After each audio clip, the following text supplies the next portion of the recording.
Alphabet B के भजनों को चर्चा करते हुए हम भज पतित उदाहरण श्री गौर हरि इस भजन के ऊपर दोबारा चर्चा कर रहे हैं। नरोत्तम दास ठाकुर के द्वारा लिखा गया ये भजन, इसके 3-4 प्यार पर हमने चर्चा कर ली थी। 5 प्यारों तक, नहीं, 7 प्यारों तक हमने चर्चा कर ली थी। इसके कुछ और प्यार अभी बाकी। बामे ते अद्वैता प्रभु, दक्षिणे निताई, मध्यासने बसिलेना चैतन्य गोसाई। चौषंती महांतर द्वादश गोपाल,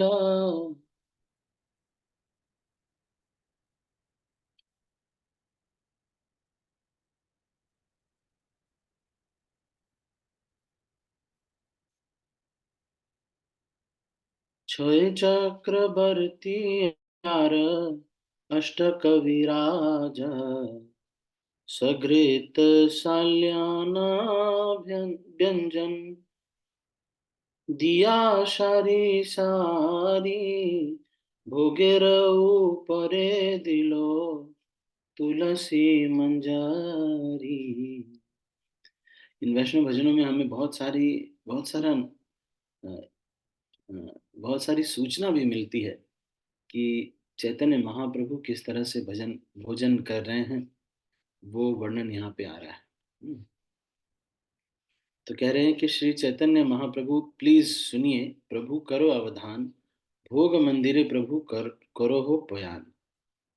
शांतिपुर में किस तरह से भोजन हो रहा है उसके बारे में कह रहे हैं कि आप इनको बैठाइए, आइए चैतन्य महाप्रभु बैठिए, डाइनिंग रूम में आइए।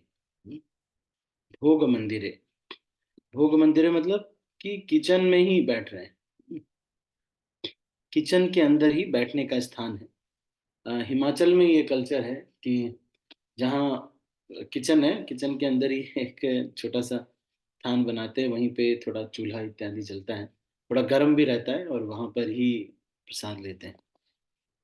बामे ते अद्वैत प्रभु दक्षिणे निताई, तो लेफ्ट साइड में अद्वैताचार्य हैं और दक्षिण की तरफ नित्यानंद प्रभु हैं, चैतन्य महाप्रभु के बीच में चैतन्य महाप्रभु बैठे हुए। चौषती महंत आर द्वादश गोपाल, तो ये 64 महंत है ना, 64 महंत और द्वादश गोपाल, 6 चक्रवर्ती और 8 कविराज।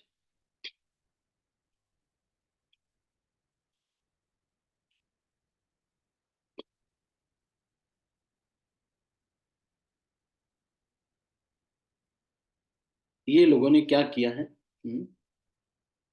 ये लोगों ने चावल पहले रखा है, उसके बाद सब्जी रखी, और उसमें घी डाल करके उसके ऊपर तुलसी डाल दी है। किस तरह से भोग लगा रहे हैं?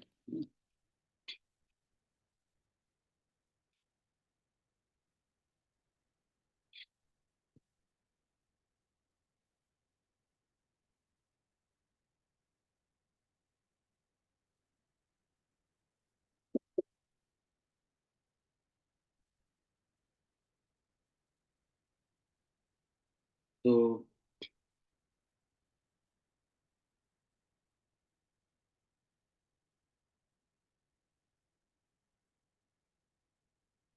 तो 64 जो ये महंत हैं, चौषती महंत, इसके बारे में ये कह रहे हैं कि जो चैतन्य महाप्रभु ने 64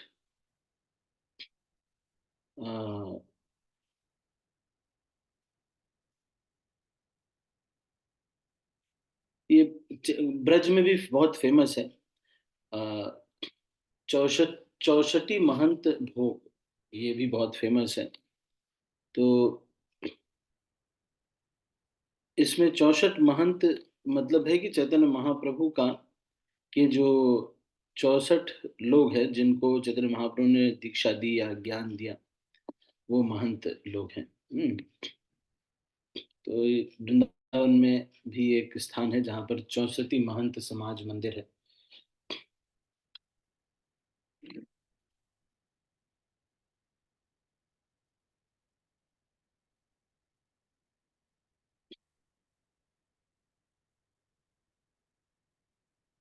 ये अब वहां पर मायापुर में भी एक स्थान है जहाँ 64 महंत समाज बाड़ी ऐसा स्थान है। और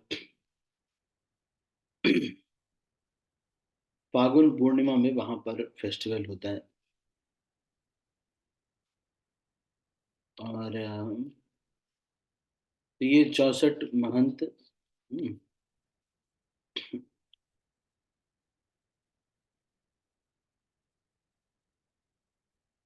फिर इसके बाद कह रहे हैं 64 महंत। और क्या कह रहे हैं? द्वादश गोपाल, तो द्वादश बाल गोपाल मुख्य हैं। तो ये द्वादश बाल गोपाल या 64 महंत उनको भी कहते हैं, 64 समाधियां या फिर भगवान के जो 64 मुख्य मुख्य शिष्य या आचार्य लोग रहे हैं उनको भी बोल रहे हैं। और द्वादश गोपाल है ना, नहीं, द्वादश गोपाल अ, ये कृष्ण लीला में,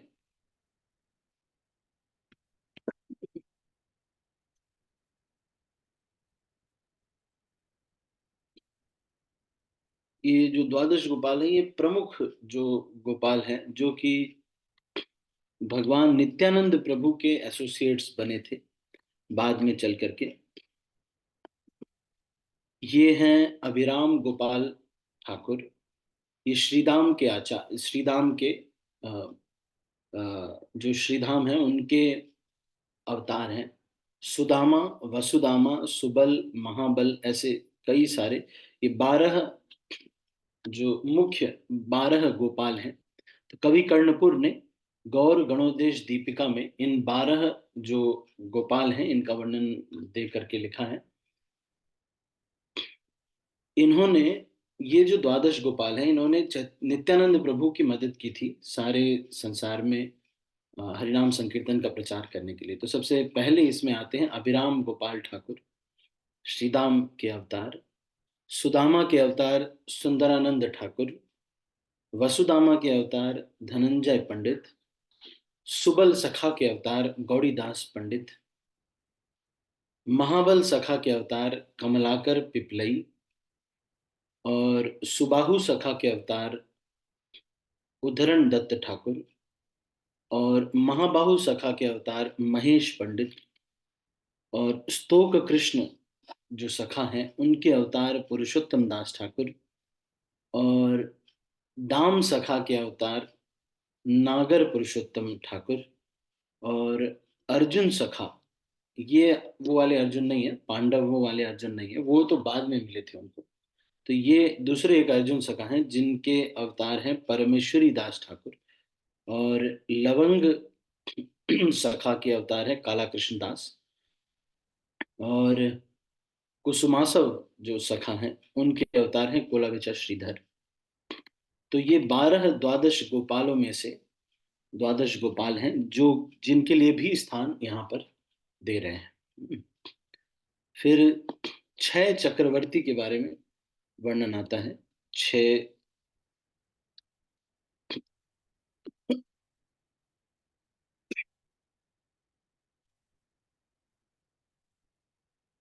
तो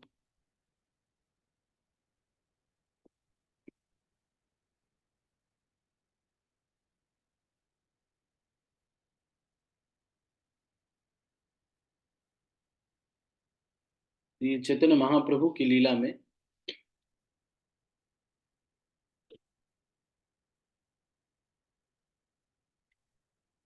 ये 6 चक्रवर्तियों के नाम, 6 चक्रवर्ती, 6 तो कुछ, एक तो ये भी है कि 6 गोस्वामी भी हैं, लेकिन जो 6 चक्रवर्ती हैं और 8 कविराज हैं वो अलग हैं।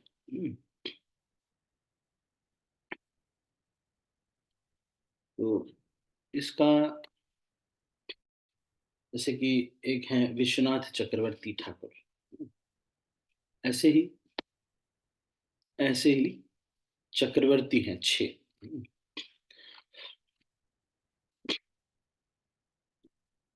तो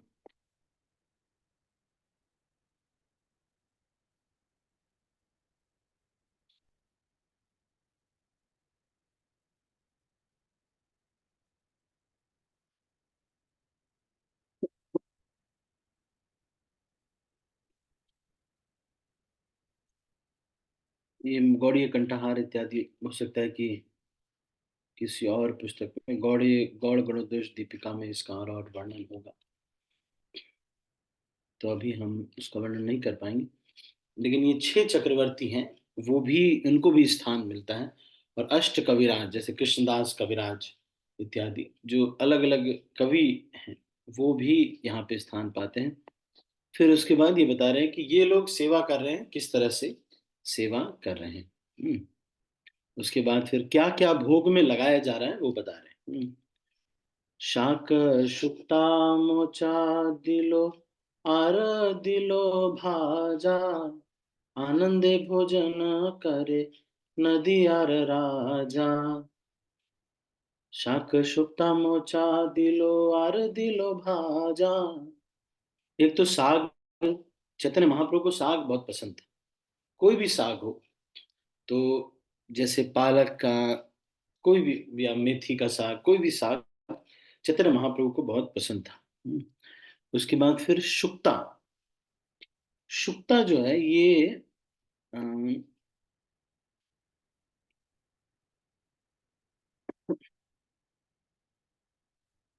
ये एक प्रकार का बंगाली डिश है, सब्जियों से बनता है। और ये सबसे पहले दिया जाता है। बहुत सारी चीजों का बनता है। ये वेजिटेरियन है, रेसिपी है। और शादियों में इत्यादि में बहुत प्रसिद्ध है।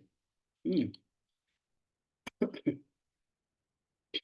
ये थोड़ा सा बिटर होता है, मतलब बिटर मतलब इसमें नीम वगैरह डाला जाता है। तो ये इसकी जो रेसिपी है वो मुझे नहीं पता है। तो, अ, आयुर्वेद में इसको बड़ा महत्व दिया जाता है। और ये कहा जाता है कि ये खाने से व्यक्ति का पाचन बहुत अच्छा रहता है।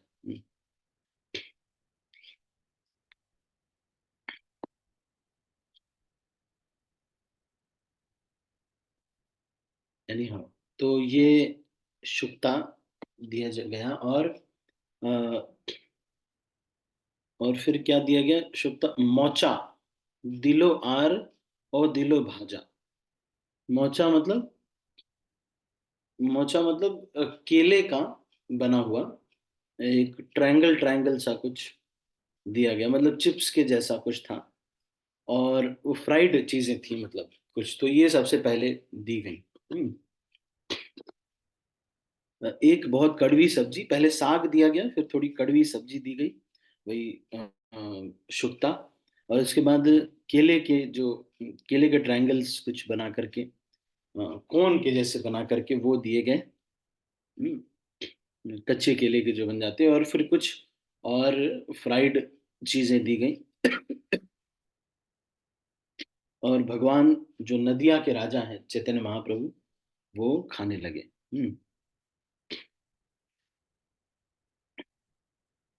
और उसके बाद चैतन्य महाप्रभु को गंगा का जल और तुलसी दिया गया। उसके बाद फिर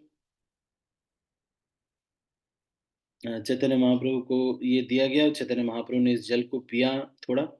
उसके बाद फिर दही, दूध, घी इत्यादि इन सब से बने हुई चीजें, और ये सब भी सची के पुत्र है ना।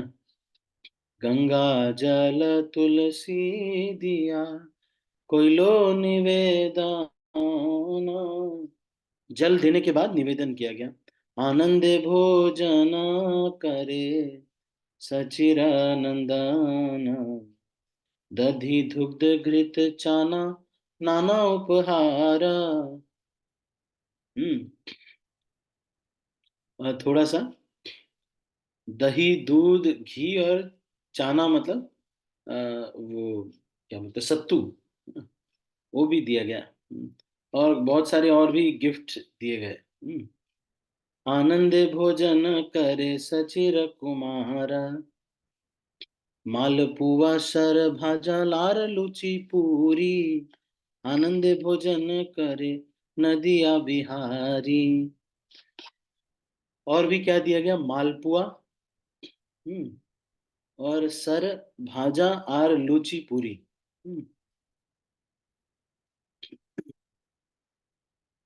तो ये मीठी पूरियां होती हैं जिनको पानी में, जिनको चाशनी में पकाया गया रहता है, मालपुआ। फिर सार भाजा।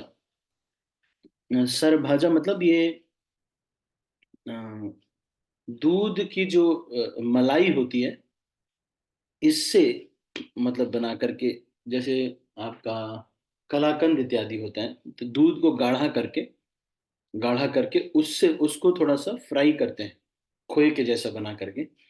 उसका एक मिठाई जो है चैतन्य महाप्रभु को दिया गया। लुच्ची, लुच्ची मतलब छोटी छोटी पूड़ियाँ, और बड़ी बड़ी पूड़ियाँ भी चैतन्य महाप्रभु को दी गई।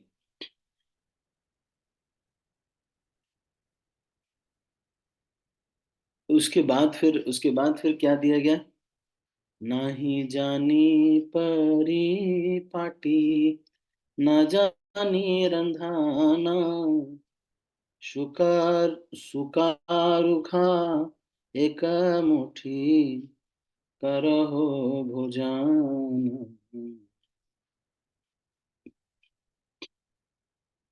अब उसके बाद फिर जो शांतिपुर के नारियां हैं, वो लोग ये कह रही हैं कि हम लोग को कुकिंग नहीं आती है, और कैसे आपकी सेवा की जाती है हमको पता नहीं है।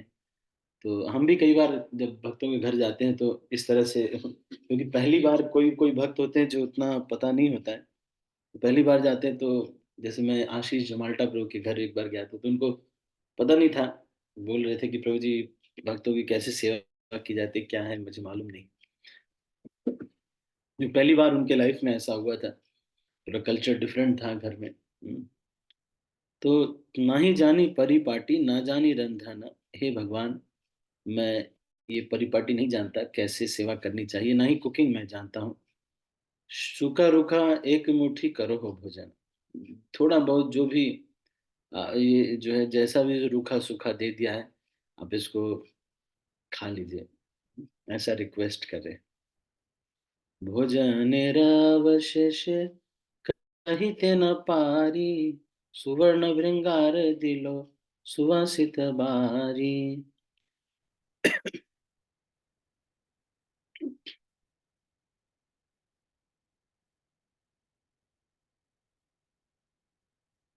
अब ये जो जूठा बचा हुआ था, वो देख करके एकदम बहुत अच्छा लग रहा था।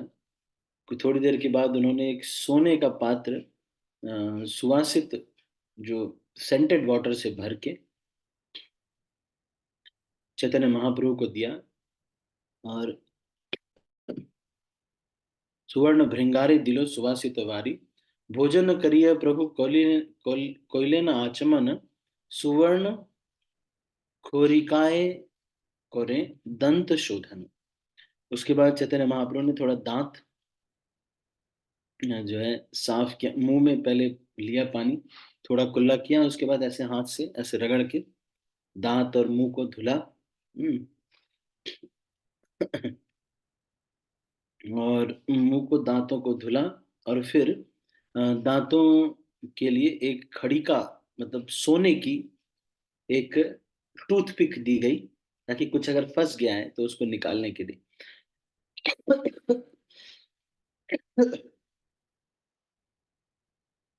फिर आचमन करके चैतन्य महाप्रभु सिंहासन पर बैठे, और चैतन्य महाप्रभु को कर्पूर और तांबुल का बना हुआ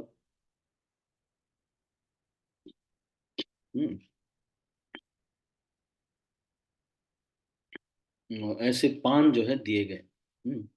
फिर इन पानों को खा करके चैतन्य महाप्रभु थोड़ा सा टेढ़े हो गए, लेफ्ट साइड, और गोविंद दास उनके चरण दबाने लगे। आ, फिर कह रहे हैं, फूले रे चौवाड़ी घोर, फूले रे खियारी, फूले रे रत्न सिंहासन, चांदोआ मुसारी। तो एक फूल से बनाया हुआ घर था, जिसमें फूल से एक कैनोपी बनाई गई थी, और उसमें मॉस्किटो नेट था, मतलब मच्छरदानी थी। और फूलों से ही एक बेड बनाया हुआ था।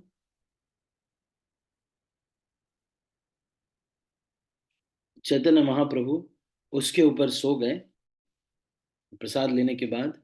और वो जो फूल उसके ऊपर थे बहुत सारे थे, तो वो चैतन्य महाप्रभु के ऊपर बार बार हवा चल रही थी तो उड़ रहे थे। तो नरोत्तम दास ठाकुर उसके बाद कह रहे हैं, फूलेर पापरी प्रभुर उरे पुरे गाया, तार मध्य महाप्रभु सुखे निद्रा जाया। श्री कृष्ण चैतन्य प्रभु दासर अनुदास, सेवा अभिलाष मांगे नरोत्तम दास। तो नरोत्तम दास ठाकुर सेवा इन चैतन्य महाप्रभु के दासों की सेवा मांग रहे हैं। तो ये जो भजन है, भज पतित उदाहरण श्री गौर हरि, ये हमने चर्चा अभी किया। और किस तरह से भोग लगाया जाता है, क्या क्या आइटम्स होते हैं। तो चैतन्य महाप्रभु का फेवरेट आइटम ये आपको पता चल गया, इस साग है फेवरेट आइटम चैतन्य महाप्रभु का। तो फिर इस तरह से जो है ये भोग लगता है। ठीक है, तो अभी हम इसको यहीं पर समाप्त करते हैं। यदि आपके मन में कोई प्रश्न है या कुछ पूछना चाहते हैं, कहना चाहते हैं, तो मैं सबके हाथ नीचे कर रहा हूँ। आप हैंड रेज करके पूछ सकते हैं।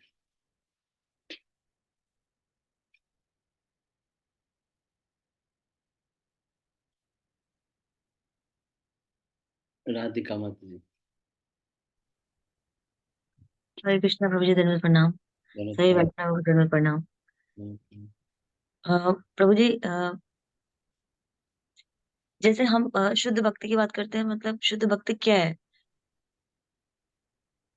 और शुद्ध भक्ति को जैसे हम अगर हम ऐसे सोचें, जैसे हम माला शुरू करते हैं अपनी, तो हमारी माला में अ, इतना तो हो कि थोड़ी बात तो भगवान तक पहुंचे हमारी। तो वो हम अपने प्रयास से करेंगे, रेगुलर प्रैक्टिस से करना चाहिए। तो हमारा ये ध्येय हो कि भगवान, आप हमें कैसा बनाना चाहते हो? हम कैसा ठीक तरीके से आचार व्यवहार करें? मतलब क्या होता है शुद्ध भक्ति? भगवान कैसे प्रसन्न होंगे? मतलब क्या करें हम अपने अ, मॉर्निंग के से मॉर्निंग के प्रयास से? ये जो अ, जीवात्मा है, वहां पर बहुत सारे झगड़े भी करके आया भगवान से। और यहाँ पर आने के बाद भी उसकी बहुत सारी और भी इच्छाएं उसने भगवान को लिस्ट में लिखवाई थी, और उसी तीव्रता से लिखवाई थी जिस तीव्रता से आज शुद्ध भक्ति के लिए आह्वान कर रहा है। तो क्योंकि बहुत सारी लिस्ट पहले भी पकड़ा चुके हैं, इसलिए भगवान ये सोचते हैं कि कौन से वाला कंफर्म करें, तो जो कंसिस्टेंट होगा वही कंफर्म करेंगे। तो इसीलिए ये जो प्रयास हम करते हैं, इसको बड़ा कंसिस्टेंट हमको करना होता है। कुछ समय के बाद जब इन प्रयासों से गुरु हमारे प्रसन्न होते हैं, तो वो भगवान को रिक्वेस्ट करते हैं, और हम भगवान के धाम चले जाते हैं। अब आप कह रहे हैं कि शुद्ध भक्ति क्या है? जो भी गुरु के आदेश का पालन करना, उनके आदेश के अनुसार भगवान की सेवा करना शुद्ध भक्ति है। गुरु जो भी कहते हैं, जैसे श्रवण कीर्तन इत्यादि करने के लिए बोलते हैं, तो जब गुरु का कोई आदेश नहीं है तो इन्हीं सब कार्य को करना चाहिए। और इन सब कार्यों में हमारा मन लग सके, उसके लिए जो कार्य करते हैं वो भी शुद्ध भक्ति है। जैसे सुबह उठने के लिए आप अलार्म घड़ी खरीदने जाते हैं, तो वो शुद्ध भक्ति है, क्योंकि आप सुबह उठने के लिए उसका उपयोग कर रहे हैं।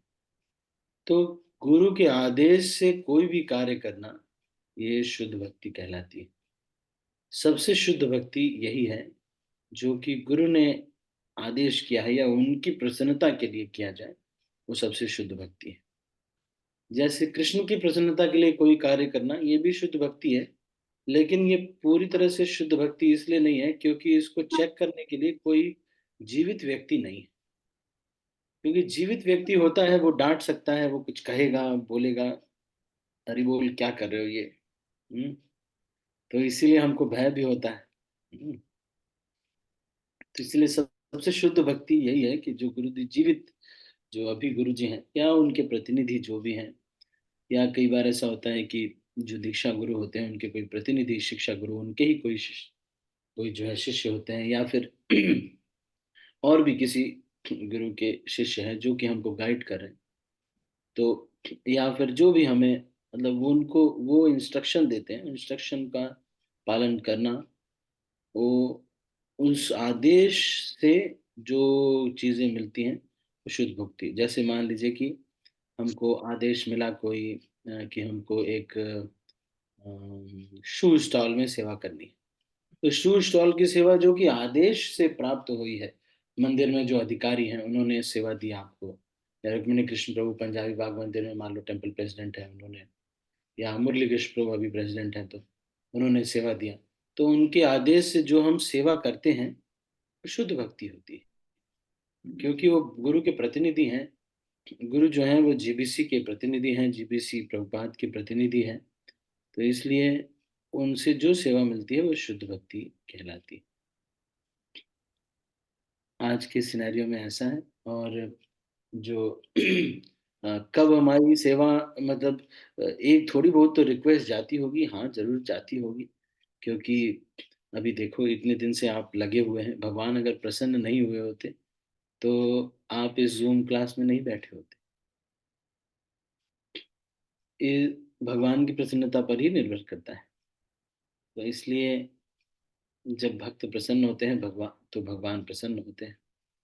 अगर हमको पता करना है कि हमसे भगवान प्रसन्न है कि नहीं, तो हमको ये देखना चाहिए कि हमारे गुरुदेव हमसे प्रसन्न है कि नहीं। अगर गुरुदेव प्रसन्न है, कैसे पता चलेगा?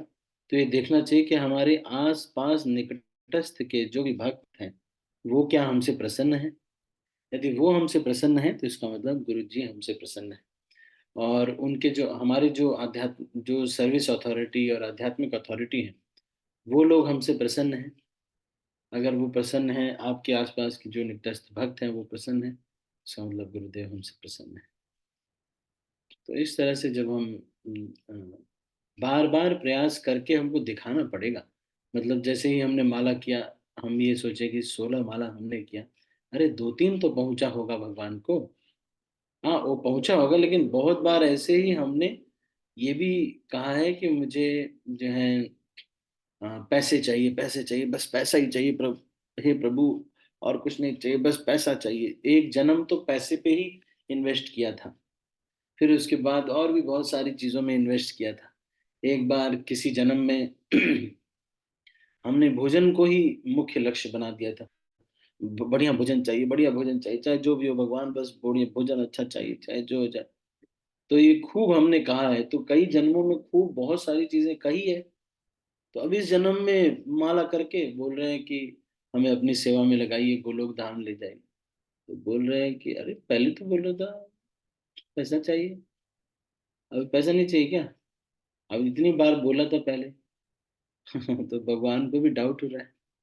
तो इसीलिए, क्योंकि बार बार डुप्लीसिटी है ना, जीव जीव जो है इतना क्लियरली बोल नहीं रहा है। तो भगवान इसलिए थोड़ा कंसिस्टेंसी चेक कर रहे हैं क्या है कि नहीं भैया। और फिर भगवान दिल में भी देख रहे हैं कि बाहर से तो बोल रहे हैं अच्छा, अच्छा ये नहीं चाहिए, वो नहीं चाहिए, न धनम न जनम न सुंदरी, लेकिन जैसे ही कोई बोलता है कि आप तो बहुत महान हैं माता जी, तो हमको अच्छा लगने लगता है। हाँ मैं महान हूँ, यस यस, अब तुमने पहचान, अरे तुमको अभी अभी पता चला, अरे मैं तो बचपन से ही महान हूँ। तो जब भगवान ये कंसिस्टेंसी से मैचिंग नहीं हो पा रहा है, कभी ये मांग रहे हैं कभी वो मांग रहे हैं, थोड़ा मैचिंग हो जाए। भगवान को भी थोड़ा सा कंसिस्टेंसी, अब ये सब कंसिस्टेंसी तो हमारा हो नहीं पाएगा। तो इसीलिए हम लोग गुरु को प्रसन्न करते हैं, क्योंकि वो एक जीव है, उनको पता है कि इससे नहीं हो पाएगा। लेकिन जितना इससे हो पाएगा उतने पे गुरु चैतन्य महाप्रभु को और राधा रानी को रिक्वेस्ट कर सकते हैं कि इनको ले लो। कंसिस्टेंसी तो नहीं हो पाई है इनकी, लेकिन ले लेना चाहिए इनको। तो फिर हमसे ले लेते हैं, है ना राधिका माता ji. Thank you so much Prabhu ji, thank you so much. छोटी सी बात और है, आपको लेट नहीं हो रहा, पूछो। हाँ हाँ पूछिए। Thank you so much Prabhu जी, पहले तो आपके आंसर के लिए। बट जैसे ये कि आपने सही कहा कि डुप्लीसिटी वो तो होता है, क्योंकि पता नहीं क्या क्या मांगा है। और हनीकम में भी है हम पूरे, क्योंकि हम कहते कुछ हैं और करते कुछ हैं फिर उसके बाद में। जो हम भगवान को जैसे हम जब हम डुप्लीसिटी में कर रहे हैं, जैसे भगवान के और जो भक्त हैं वो भी उतना गलत व्यवहार से आए थे, उनको फिर भी भगवान ने उनको माँ का दर्जा दिया। हम गलतियां तो कर रहे हैं, लेकिन क्या भगवान हमारे को माफ नहीं करेंगे? कि और जो हम प्रयास कर रहे हैं, जब हम कोशिश कर रहे हैं कि हम कुछ खुश करें वैष्णव को, तो क्या हमारा मन में कुछ भी हम ढंग से हम कुछ नहीं कर पाएंगे, मतलब वैष्णव बिल्कुल। सेवा, हाँ हाँ। या कि ये डुप्लीसिटी बनी रहेगी? नहीं नहीं, आप कर रहे हैं। बस अंतर ये है कि जैसे पूतना इत्यादि है, पूतना प्रहलाद महाराज की बुआ जी हैं। प्रहलाद महाराज शुद्ध भक्त हैं, उनकी बुआ जी हैं। और उससे पहले भी जन्म में अगर देखेंगे तो उन्होंने बहुत सारे ऐसे इच्छा आना वामन देव को देख करके, वो कोई छोटी बात नहीं है। भगवान को देख करके उनके अंदर ये इच्छा आई।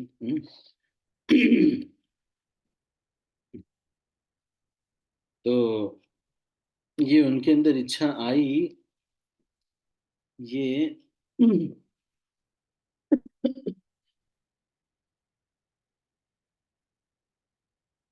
आ, एक मिनट।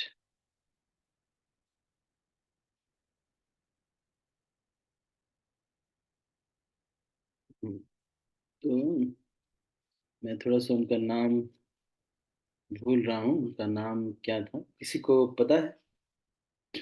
हाँ, रत्नमाला उनका नाम था।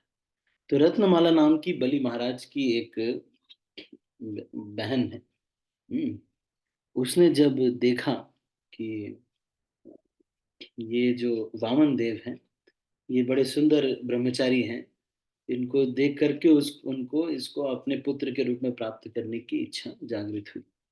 उसके पहले वाले जन्म में भी अगर आप चर्चा उनकी करेंगे तो हमको पता चलेगा कि ये जो ये अगले जन्म में रत्नमाला बनी, फिर वो अगले जन्म में पूतना बनी। तो हमारा वाला थोड़ा सा इनकंसिस्टेंस इसलिए लग रहा है कि पहले हमने बहुत सारी चीजें गलत मांगी है। ये जो लोग हैं पूतना इत्यादि, इन लोगों ने एक बार पूतना बने हैं, इससे पहले इन्होंने हमेशा अच्छा ही अच्छा मांगा है। हम्म, तो इसलिए इनके साथ ऐसा है। पर मान लो अगर ये सब जो भी हो, पर अभी हम ये मटेरियल वर्ल्ड में है, ये अपने आप में ये प्रूव करता है कि we qualify for material world. जैसे कोई व्यक्ति अगर कुएं में गिरा रहे, तो उसके बैकग्राउंड में वो कितना भी सोच ले कि मैं ऐसे रहा होगा, पर वो लोग तो देखो बाहर ही हैं, मैं ही क्यों गिर गया। अभी हम गिरे हैं, इसका मतलब वहां का विधि विधान ठीक है। अगर मान लो वहां का विधि विधान ठीक नहीं है, फिर तो बाहर ही जाना ठीक नहीं है। वहां का विधि विधान सही है, तभी तो केवल अनक्वालिफाइड व्यक्ति ही यहाँ पे आते हैं। आप देखो इस संसार में कितना टेररिज्म चल रहा है। हम जिन भक्तों के साथ रहते हैं, हम उनमें भी देख पाते हैं कि उनके अंदर भी डिक्रिपेंसीज हैं। इससे पता चलता है कि ये यहाँ पर सब जेल वाले लोग आ गए। तो इसलिए हम दूसरे को देखते समय तो हमको क्लियर रहता है कि हाँ ये पक्का अनर्थ है इनके। तो इसलिए हम शुद्ध भक्ति करेंगे, क्यों नहीं करेंगे। और लेकिन ये जो शुद्ध भक्ति हम करेंगे गुरु के कृपा से कर पाएंगे। है ना माता जी? राधिका माता जी।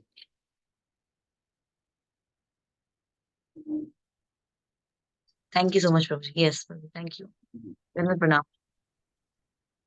हरे कृष्ण। काजल माता जी आप कुछ पूछ रहे हैं? कृष्ण प्रभु जी, धन्यवाद प्रणाम। धन्यवाद प्रणाम। प्रभु जी, जैसे हम लोग माला करते हैं, माला करने में हमारी किस तरह से मतलब प्रार्थना होनी चाहिए जो हमेशा निरंतर एक ही प्रार्थना हो प्रभु जी। जब हम जब करते हैं, जब करते समय एक दिन तो हमें याद रहता है, दूसरे दिन, तीसरे दिन, चौथे दिन सोचेंगे और अच्छे से जब करेंगे। फिर कभी ऐसा होता है, कभी लेट हो गया या कभी नहीं जब अच्छे से कर पाया तो उसमें नींद भी आ जाती है, और ये भी अंदर से जो लालम होता है, जो भगवान से प्रार्थना होती है, वो भी नहीं आती प्रभु जी। जी क्यों प्रभु जी? हम्म। हरे जब हम कृष्ण। तप करते हैं तो हमारे हृदय में क्या प्रार्थना होनी चाहिए? जी मुख जी। में तो भगवान का नाम होना चाहिए और कान में वो नाम जाना चाहिए। अगर आपको हृदय में प्रार्थना करना है तो हम ये प्रार्थना करते हैं, अई नंद तनुज किंकरम पतितम माम विषमे भवाम बुधो कृपया तव पाद पंकज स्थित धूलि सदृश विचिंतया। मतलब कि हम भगवान से ये मांग रहे हैं कि हे भगवान, हे नंद तनुज कृष्ण, मैं तो आपका नित्य दास हूँ, किंतु किसी न किसी प्रकार से मैं इस विषम मृत्यु सागर में गिर पड़ा हूँ।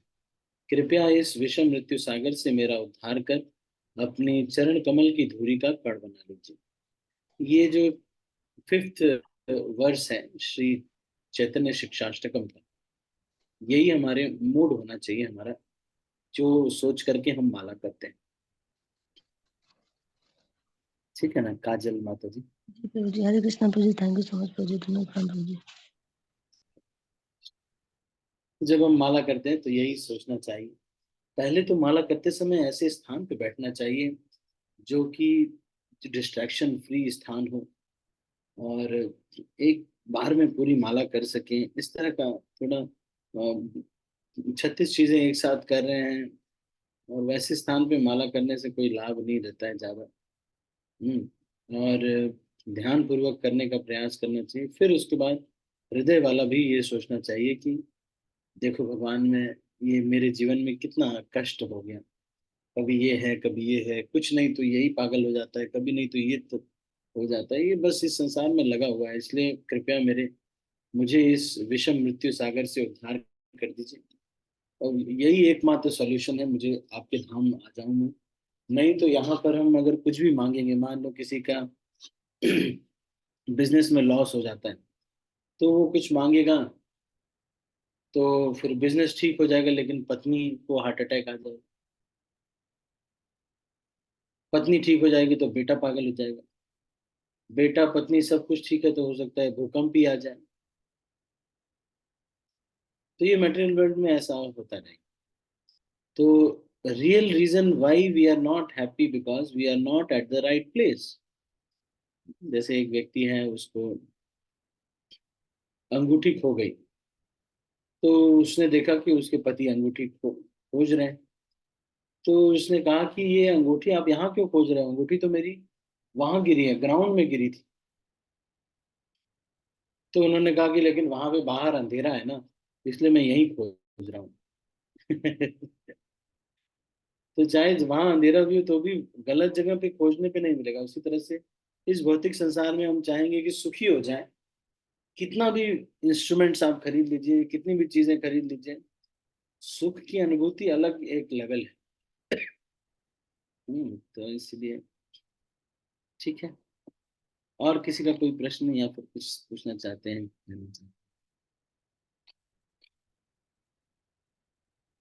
ठीक है, तो अभी हम इसको यहीं पर समाप्त करते हैं। आप सभी भक्तों का बहुत बहुत धन्यवाद। हरे कृष्णा। मैं सब भक्तों को अनम्यूट कर रहा हूँ और फिर इस मीटिंग को क्लोज कर रहा हूँ। श्रील प्रभुपाद की जय, गौर भक्तवृंद की जय।